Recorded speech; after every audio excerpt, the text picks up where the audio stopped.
Selamat datang di channel Cik Gentar, jangan lupa subscribe dan klik tombol loncengnya, agar Cik Gentar bisa tumbuh besar dan tidak jadi anak kecil terus, terima kasih. Bab 238. Mendengar kata-kata si Men Aotian, wajah Amanda Feisue menjadi gelap, dan dia terdiam. Meskipun Amanda Feisue tidak berlatih seni bela diri, dia berasal dari keluarga terkenal dan memiliki banyak pengalaman. Secara alami, dia tahu bahwa seorang master seni bela diri adalah jelas bukan orang biasa, tapi seorang master seni bela diri, keberadaan puncak. Meskipun David sangat pandai bertarung, Amanda Feisue tidak tahu seberapa jauh kultivasinya telah tercapai. Menurut pemikiran Amanda Feisue, orang seperti Tuan Lee setara dengan juara Olimpiade, sedangkan David adalah atlet profesional. Membandingkan keduanya, Tuan Lee memiliki peluang lebih tinggi untuk menang. Hehe, tidak punya apa-apa untuk mengatakan. Melihat keheningan Amanda Feisue, si Men Aotian segera berkata, "Feisue, anak bermarga David itu mungkin sudah tamat, lebih baik kamu menerima kenyataan." Tidak. David tidak akan mati. Amanda Feisue menggelengkan kepalanya dengan keras kepala, dia selalu memiliki sedikit kepercayaan pada David. "Hei, Feisue, jangan menghibur dirimu sendiri." Si Men Aotian mengatakan ini, lalu dia memandang Amanda Feisue lang dan tertawa, "Kamu harus mengikutiku, aku akan sangat lembut padamu." "Kamu lembut? Bisakah kamu berhenti mengatakan hal-hal menjijikkan seperti itu?" Amanda Feisue segera memelototi si Men Aotian, "Baru saja di kantor, kamu ingin menggertakku, dan bahkan mencoba memaksaku untuk minum obat keras itu. Kamu adalah seorang binatang jahat. Serigala berkulit manusia." Si Men Aotian terkejut, dan kemudian dia segera menjelaskan, "Feisue, aku tahu itu salah bagiku untuk melakukan itu. Tapi aku sangat mencintaimu, agar untuk mendapatkanmu, aku harus melakukan itu, kamu akan memaafkanku, kan?" "Diam." Amanda Feisue menyela si Men Aotian, "Kamu tidak hanya ingin memaksaku minum obat kuat, tetapi kamu juga ingin memasangnya di kantor. Saya membeli kamera dan ingin memfilmkan semua ini dan menggunakannya untuk mengancam saya dan ayah saya. Apakah ini juga karena kamu mencintaiku? Semakin banyak kamu berbicara, kamu semakin menjijikkan." Setelah mendengarkan kata-kata Amanda Feisue, si Men Aotian tertegun sejenak, dan kemudian wajahnya menunjukkan ekspresi ganas yang berubah dari rasa malu menjadi kemarahan. "Hei, Amanda Feisue, aku akui, aku sangat menginginkanmu, dan aku ingin memeras kamu dan ayahmu. Jadi apa? Dibandingkan dengan keluarga si Men kami, keluarga Amanda kamu benar-benar tidak cukup. Juga, anak David itu sudah tamat, tidak ada yang bisa menyelamatkanmu.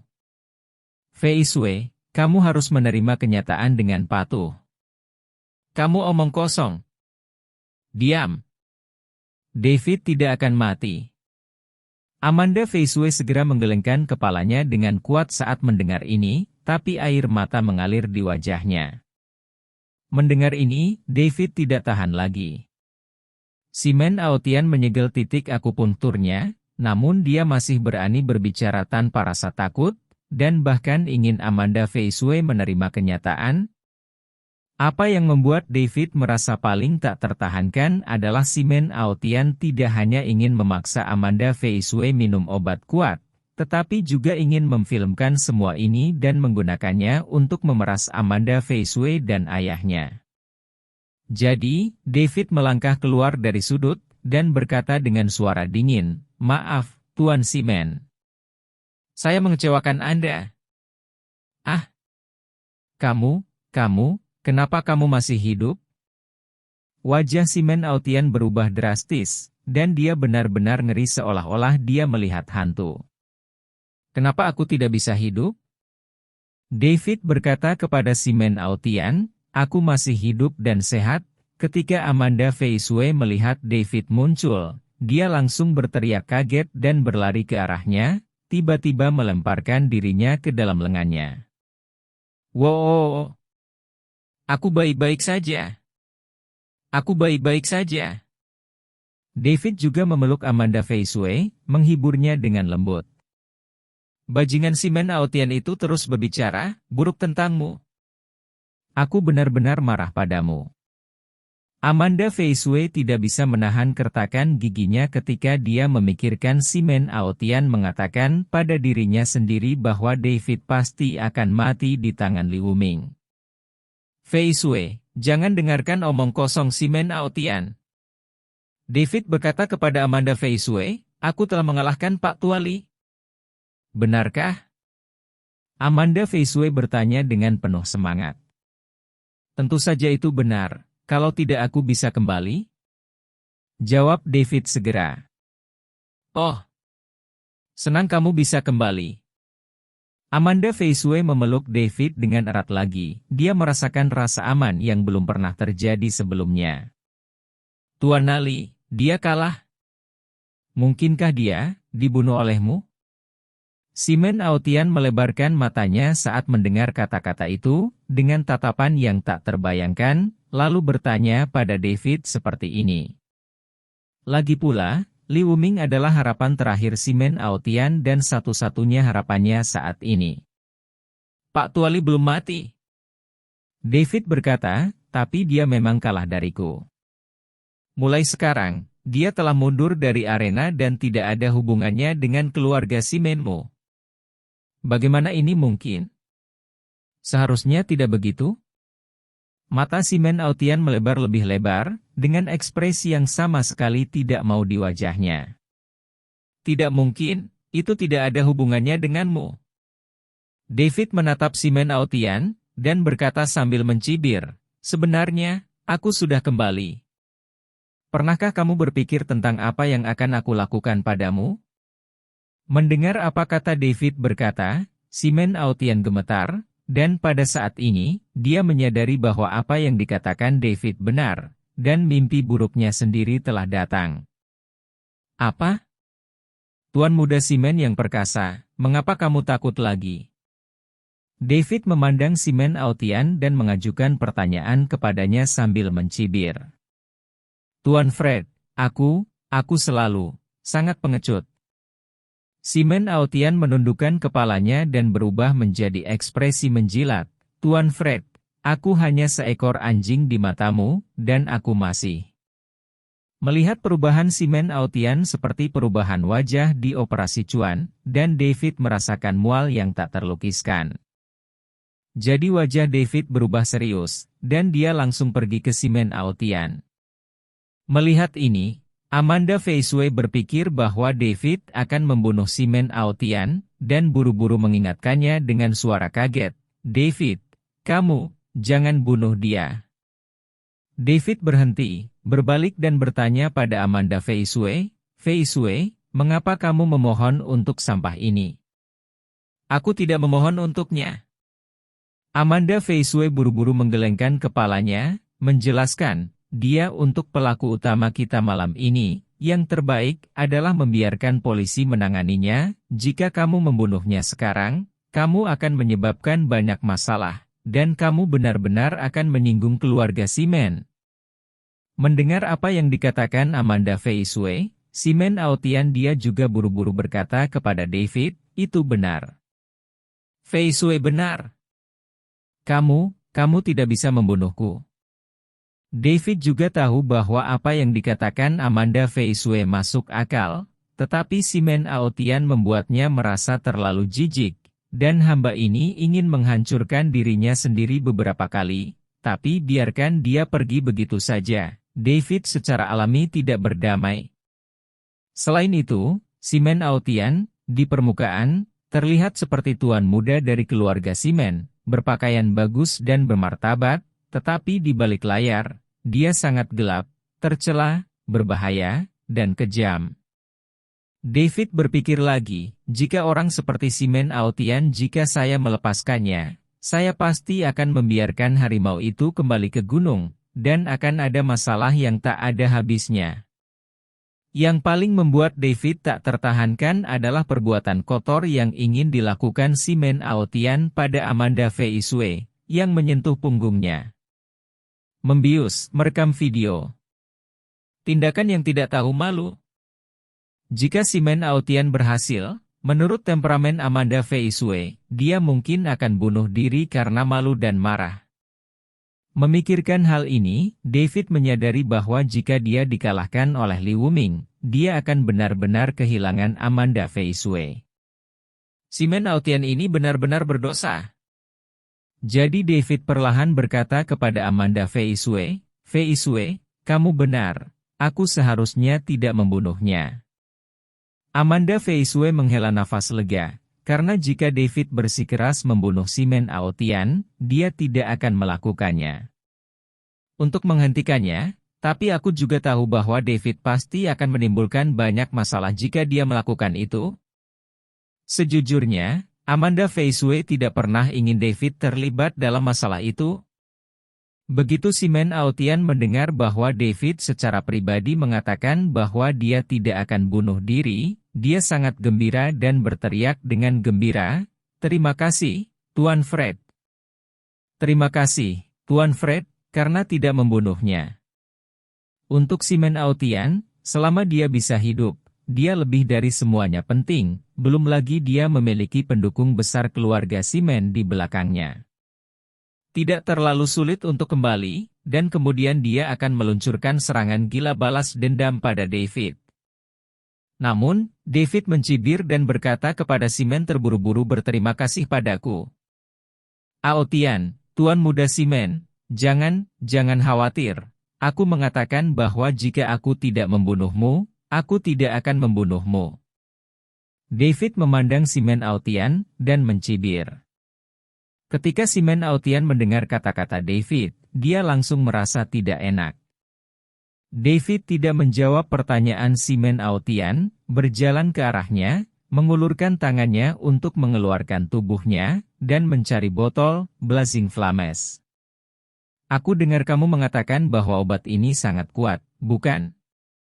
David bertanya pada si Men Aotian dengan botol Raging Flame Burning Love di bawah tangannya. Ya, si Men Aotian mengangguk dengan tergesa-gesa. "Seberapa ganasnya? Katakan padaku." David bertanya pada si Men Aotian lagi. "Ini adalah obat yang dikembangkan di laboratorium biologi asing. Ini khusus digunakan untuk mamalia besar dan primata yang terancam punah.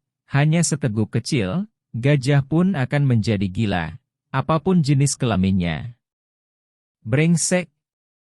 Si Men Aotian menelan ludah, lalu menjawab seperti ini.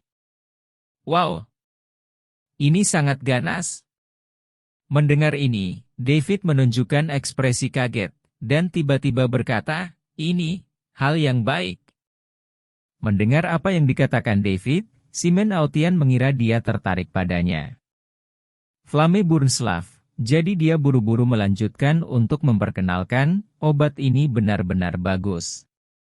Saya menghabiskan ratusan ribu dolar untuk mendapatkannya dari luar negeri. Ini adalah obat terbaik dan paling ampuh di dunia. Minumlah obat terbaik. Kedengarannya sangat ampuh. David mengangguk, dan sepertinya dia juga cukup terharu. "Aku tidak berbicara omong kosong. Kamu hanya perlu menambahkan setetes obat kuat ini kepada seseorang untuk diminum, dan gadis galak itu akan menjadi wanita paling promiscuous di dunia. Terlebih lagi, jika kamu mengambil beberapa tetes obat kuat ini lagi obat, lalu, itu hanya akan putus asa, tidak peduli dengan kerabat, bahkan anjing tidak akan melepaskannya." Si Men Aotian sekarang menjadi daging di talenan, memungkinkan David untuk disembelih, hidup dan mati, jadi dia mencoba untuk jujur dan toleran, belum lagi dia merasa bahwa David sangat toleran terhadap api yang membara, ini, cinta, sangat tertarik. Bab 239. Wow! Sangat kuat. Ekspresi wajah David menjadi lebih terkejut. Aku telah menggunakannya, itu bekerja dalam waktu setengah jam, dan itu sangat kuat, dan efeknya luar biasa. Melihat bahwa David sangat tertarik, Simon Aotian mencoba yang terbaik untuk menyenangkannya. Mr. David, ini ganas. Obat bisa membuat orang pergi ke surga. Kamu mengerti? Hehe, aku mengerti. David memiliki ekspresi tiba-tiba mengerti di wajahnya. David, obat ini, kau tidak berpikir ingin menyimpannya, menggunakannya. Melihat David seperti ini, Amanda Feisue juga berpikir bahwa dia sangat tertarik dengan botol, nyala api, dan mau tak mau tersipu. Kemudian dia mengingatkannya dengan suara rendah, biarkan saya memberitahu Anda. Saya tidak tahu bagaimana cara mengambil benda ini. Feisue, jangan sampai aku salah. Benda ini sangat kuat, aku tidak berani mengambilnya untukmu. Melihat Amanda Feisue, David salah paham, aku mengerti maksudku, jadi aku menjelaskannya seperti ini. Kenapa kamu masih begitu tertarik dengan obat ini? Amanda Feisue tersipu lagi. Tetapi bertanya pada David dengan rasa ingin tahu. Tapi David tersenyum, dan kemudian berkata kepada Amanda Feisue, karena aku ingin melampiaskan kemarahanmu untukmu. David tersenyum lagi, tetapi tidak menjawab pertanyaan Amanda Feisue. Sebaliknya, dia membuka tutup botol, Raging Flame Burning Love, dan kemudian menuangkan beberapa tetes ke dalam tutupnya. Kemudian, David tiba-tiba mengulurkan tangannya, dengan cepat membuka mulut Simon Aotian, dan menuangkan tutup botol obat cair ke mulutnya. Aduh! Simon Aotian tidak menyangka David akan melakukan ini. Ketika dia sadar kembali, dia tidak bisa menahan diri untuk tidak menjadi pucat karena terkejut, dan muntah-muntah dengan putus asa.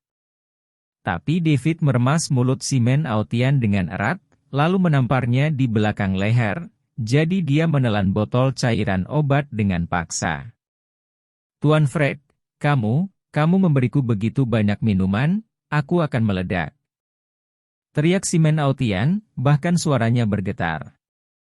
Hei, aku hanya ingin melihat bagaimana kamu meledak, pasti sangat seru. Kata David kepada Simon Aotian sambil mencibir. Lalu meraih kerah bajunya dan menyeretnya menuju gedung pabrik. Simon Aotian ingin memuntahkan obat cair, tetapi karena titik akupunturnya diblokir, berjuang pun tidak berguna, jadi dia hanya bisa diseret ke bengkel oleh David dengan paksa. Setelah kembali ke bengkel, David melempar Simon Aotian, yang lumpuh dan tidak bisa bergerak, ke lantai. Kemudian, David pergi ke selusin tentara bayaran macan hitam yang telah dibuat pingsan olehnya, pertama melumpuhkan seni bela diri mereka, kemudian membangunkan mereka, dan kemudian melakukan hal yang sama, langsung menuangkan sebotol obat cair untuk masing-masing dari mereka.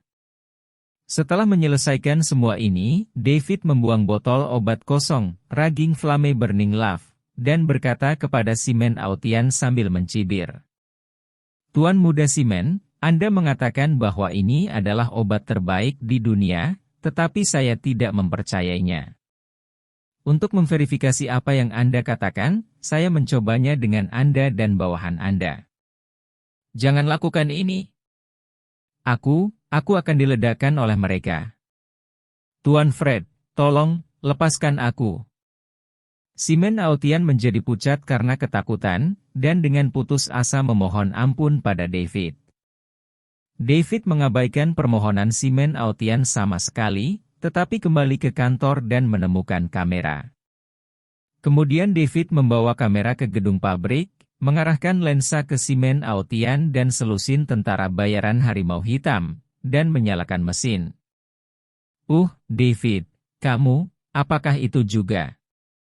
Terlalu banyak? Amanda Feisue sedikit tercengang, dan bertanya pada David dengan hati-hati. Feisue, mereka tidak hanya menculikmu, tetapi mereka juga berencana memberimu obat kuat ini. Pikirkan sendiri, jika kamu diberi obat kuat seperti itu, konsekuensinya tidak terbayangkan, menuju Amanda Feisue, berkata. Selain itu, sekarang adalah masyarakat yang diatur oleh hukum. Jika saya membunuh mereka semua, saya mungkin akan mendapat banyak masalah. Tapi saya tidak ingin membiarkan mereka pergi. Itu sebabnya saya membiarkan mereka minum obat kuat ini. Itu lebih murah untuk mereka, setidaknya itu tidak akan membunuhmu.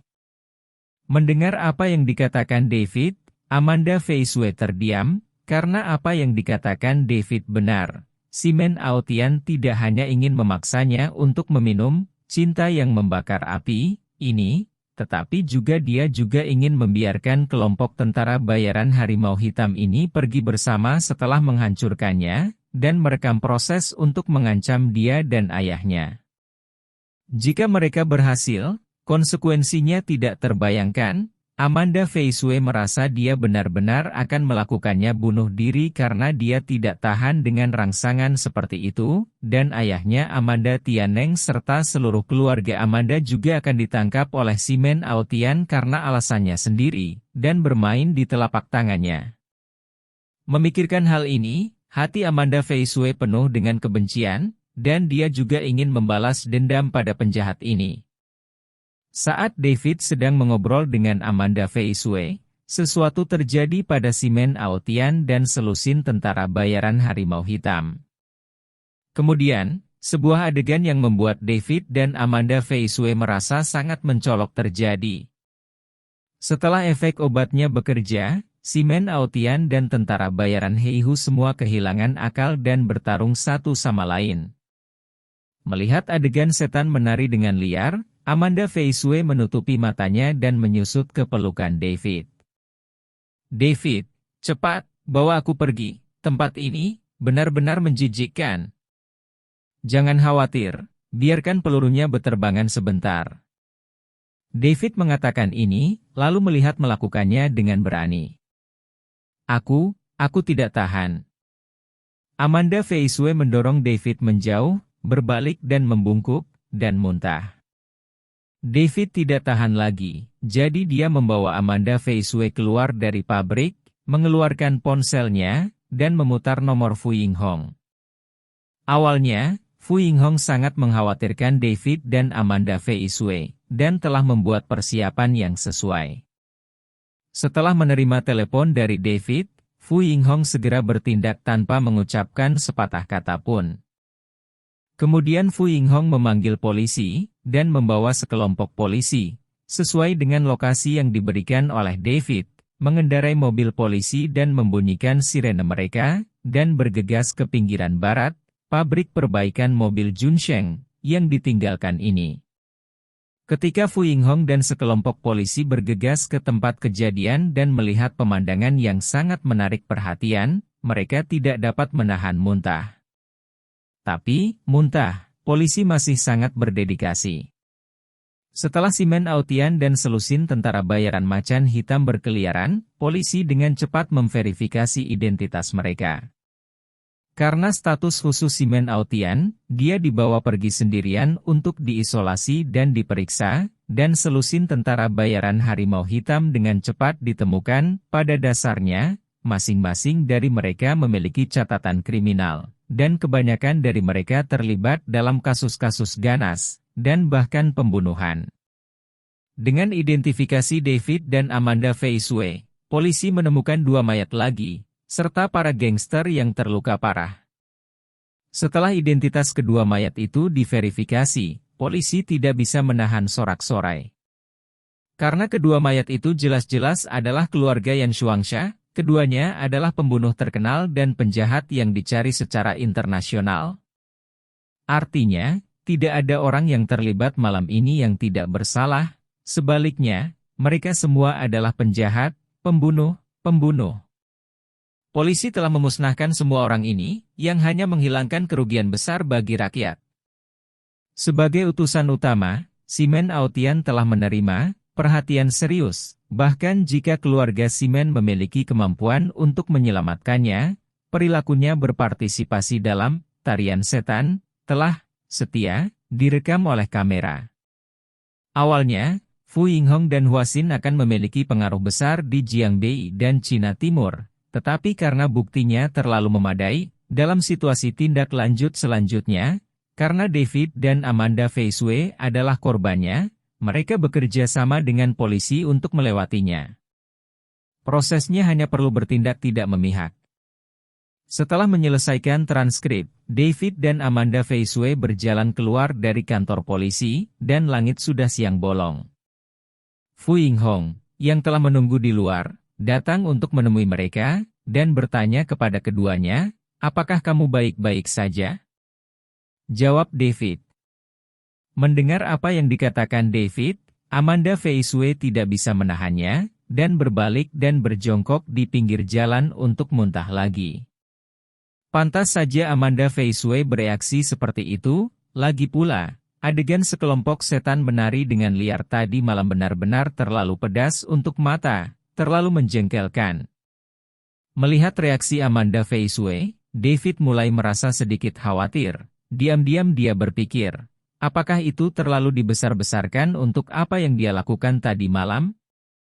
Dan David berpikir lagi, jika kejadian ini menyebabkan Amanda Fei Shui memiliki bayangan psikologis, jika dia tidak menyukai pria di masa depan, atau bahkan menolak pria, itu akan menjadi kesalahannya sendiri.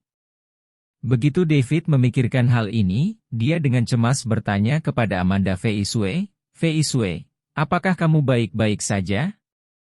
Apakah kamu merasa sakit? Apakah kamu ingin menemui psikiater? Amanda Fei Shui segera melambaikan tangannya, tidak perlu, aku baik-baik saja. Melihat Amanda Fei Shui mengatakan ini, David merasa sedikit lega. Dan Fu Yinghong, yang berada di sebelahnya, dengan cepat mengingat pemandangan yang telah dilihatnya, yang aneh adalah rona merah aneh muncul di wajahnya, seolah-olah dia sedang mabuk. Memalingkan kepalanya, David kebetulan melihat ekspresi aneh di wajah Fu Yinghong. Dia tidak bisa menahan keterkejutannya, dan kemudian bertanya padanya, Saudari Hong, apakah kamu merasa tidak enak badan? Ah, aku tidak merasa sakit. Aku tahan. Fu Yinghong buru-buru menjawab, tapi ekspresinya cukup bingung. Tapi wajahmu, anehnya merah. David menatap Fu Yinghong, dan mengatakan ini lagi. Benarkah? Mungkin aku juga memikirkan apa yang terjadi tadi malam. Ini benar-benar memalukan. Fu Yinghong buru-buru menjelaskan ini, lalu dia mengeluarkan sebungkus tisu dari tas kun kecilnya, mengeluarkan beberapa lembar, dan menyerahkannya kepada Amanda Fei Shui. Setelah membolak-balik, Amanda Fei Shui akhirnya banyak menstabilkan suasana hatinya. Saudaraku, aku akan membawamu dan Tuan Amanda ke Istana Kemuliaan untuk beristirahat. Rumahnya telah rusak parah, dan itu sudah menjadi tempat terjadinya kejahatan, sudah polisi menyegel bukti. Fu Yinghong berkata kepada David. Oh, oke. David mengangguk, melangkah maju untuk mendukung Amanda Fei Shui, dan masuk ke mobil Fu Yinghong bersama. Fu Yinghong membawa mereka berdua ke Istana Kemakmuran, dan membawa mereka ke halaman belakang. Ada halaman taman lanskap bergaya Soviet di tempat ini. Pemandangan tempat ini sangat elegan, dan ada beberapa kamar tamu yang sangat nyaman, lingkungannya sangat bagus. Di halaman, setelah mengatur ruang tamu terpisah untuk mereka berdua, Fu Yinghong berkata kepada mereka, tempat ini lumayan, kamu bisa menganggap tempat ini sebagai rumahmu sendiri, dan tinggal di sini dulu.